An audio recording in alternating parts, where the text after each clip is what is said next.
ফুটবলের Prince MetLife স্টেডিয়ামে ২০১০ সালে শুরু হয়েছিল আমেরিকার বিপক্ষেই। তাদের বিপক্ষে নয়, এবার শেষটা হয়েছে নরওয়ের বিপক্ষের বিশ্বকাপ ম্যাচে। যেখান থেকে শুরু সেখানেই নিজের শেষটা দেখে ফেলেছেন ব্রাজিলের জার্সি গায়ে সর্বকালের সেরা গোলদাতা নেইমার জুনিয়র। মেটলাইফ স্টেডিয়ামের যে সবুজ ঘাসে ১৬ বছর আগে এক চঞ্চলা তরুণ হিসেবে আন্তর্জাতিক ফুটবলের আঙিনায় পা রেখেছিলেন। লোডশেডিং হলেও আর চিন্তা নেই, সিনট্যাক্স রিচার্জেবল ফ্যান দিচ্ছে টানা ৭ ঘন্টা ব্যাকআপ। ২০২৬ বিশ্বকাপের মঞ্চে সেই মাঠেই যেন বৃত্ত পূরণ করলেন নেইমার জুনিয়র। নরওয়ের কাছে ২-১ ব্যবধানে হেরে ব্রাজিলের বিদায়ের পর কান্না ভেজা চোখে আন্তর্জাতিক ফুটবল থেকে অবসরের ইঙ্গিত দিয়েছেন এই সেলেসাও জাদুকর। সবকিছু শেষ হলেও নেইমার কি কখনো ব্রাজিলের ভক্তদের মন থেকে বের হয়ে যাবেন? শুধু ব্রাজিল নয়, ফুটবল ভক্তদের মনেও যেন গেঁথে থাকবে এক নেইমারের নাম।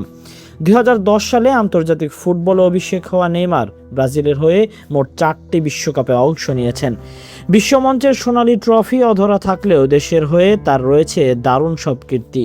ব্রাজিলের জার্সিতে ২টি অলিম্পিক টুর্নামেন্টে অংশ নিয়ে ২০১২ সালে রূপা এবং পরবর্তীতে ২০১৬ সালে দলকে ঐতিহাসিক অলিম্পিক স্বর্ণপদক জেতাতে নেতৃত্ব দেন তিনি। ৩৪ বছর বয়সী এই ফরওয়ার্ড সেলেসাওদের জার্সিতে ১২৯ ম্যাচে রেকর্ড ৮০টি গোল করে দেশের ইতিহাসের সর্বোচ্চ গোলদাতা হিসেবে তার বর্ণিল ক্যারিয়ারের ইতি টানলেন। চলমান ২০২৬ বিশ্বকাপে ইনজুরি ও ফিটনেস সমস্যার কারণে শুরুর একাদশে নিয়মিত ছিলেন না নেইমার।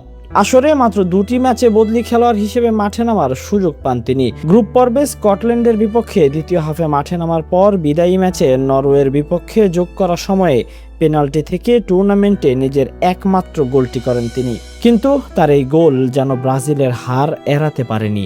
নেইমারের বিদায়ের দিনে ইতিহাস গড়ে কোয়ার্টার ফাইনালে পা রাখে ভাইকিংস খ্যাত হাল্যান্ডের নরওয়ে। তবে নেইমারের যাত্রা এখানেই শেষ না হোক, যুগের পর যুগ নেইমার রয়ে যাক ভক্তদের মনে, এমনটাই প্রত্যাশা সকলের।